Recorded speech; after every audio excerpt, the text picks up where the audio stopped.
1971 میں یہ فیصلہ ہو گیا تھا کہ یہ ملک فوج چلائے گی یا اسٹیبلشمنٹ چلائے گی، بلکہ 58 میں ہی ہو گیا تھا ایوب خان کے زمانے میں، بلکہ میں تو کہتا ہوں 47 سے پہلے ہی ہو گیا تھا کہ یہ فوج کا ملک ہے۔ 47 سے پہلے کیسے ہو گیا؟ میں نے آپ کو ایک دفعہ پہلے بھی بتایا تھا، میں آپ کے پاس دوبارہ ریفر کر دیتا ہوں کہ ایک کتاب نکالیں، اس کا نام ہے Pakistan and the partition of India by B.R. Ambedkar. اس نے ایک کتاب لکھی 1942 میں جس کا نام ہے Pakistan and the partition of India. اس نے لکھا کہ جو انڈین رائل آرمی ہے، اس کے اندر جو پنجابی پٹھان کی میجورٹی ہے، جو کمپوزیشن ہے، اور جو پنجابی پٹھان کا ریونیو آ رہا ہے، جتنا وہ کماتے ہیں، جتنا ان کا ریونیو ہے، ان کا صرف ایک ہی حل ہے کہ ان کو الگ ملک دے دیا جائے۔ اس نے اس کے اوپر 50 صفحے لکھے ہیں، آپ جائیں گوگل پہ، اب گوگل پہ ڈاؤن لوڈ ہو چکے، اس کا نام ہے Pakistan and the partition of India by B.R. Ambedkar. B.R. Ambedkar وہ آدمی تھا جس نے انڈیا کا کانسٹیٹیوشن لکھا ہے۔ B.R. امبیڈکر وہ آدمی تھا جو کہ سب سے زیادہ مخالف تھا ایک زمانے میں گاندھی کا، وہ شیڈول کاسٹ کا آدمی تھا، ٹھیک ہے؟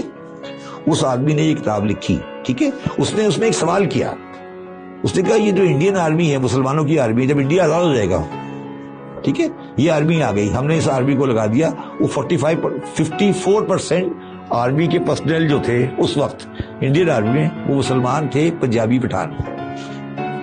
اس نے کہا کہ اگر یہ آرمی انڈیا یونائٹڈ رہتا ہے اور یہ آرمی رہتی ہے، کل کو افغانستان حملہ کرتا ہے تو ہمارے ساتھ ہوں گے یا افغانیوں کے ساتھ ہوں گے؟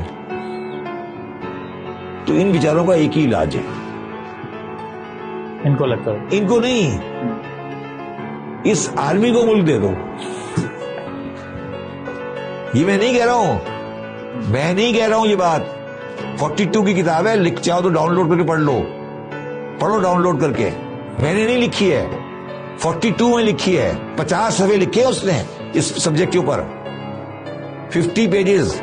میں اپنی بایوگرافی جو لکھ رہا ہوں، آٹو بایوگرافی، اس میں اس کو پورا ریپروڈیوس کر رہا ہوں، اس کی چیزیں ریپروڈیوس کرنے جا رہا ہوں کہ یہ کیا B.R. امبیڈکر کیا کہہ رہا ہے۔ تو آپ کیا کہہ رہے ہو؟ یہ کوئی نئی کہانی ہے؟ یہ کوئی نئی کہانی ہے جو ہو رہی ہے؟ اس نے کہا کہ اس آرمی کو ملک دے دو۔ اس نے لکھا، پورا ریپروڈیوس کیا، کاغذ بنایا کہ یہ ریونیو، یہ خرچہ، یہ ریونیو، یہ خرچہ، یہ یوں، یہ کشمیر، یہ بارڈر، یہ پوری کہانی، ایوری تھنگ۔ ایسا لگتا ہے کہ آج اس کو پڑھو گے ایسا لگتا ہے کہ آپ 2024 سے بیٹھے ہو۔ یہ آپ سمجھیں کہ چیس بورڈ ہے، یہ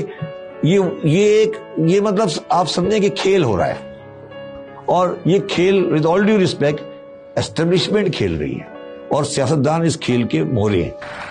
اور عوام کیا؟ عوام تو کنسرن ہی نہیں ہے نا، عوام کی کوشش ہے کہ کسی طرح ویزا لگ جائے، ایم آئی رائٹ؟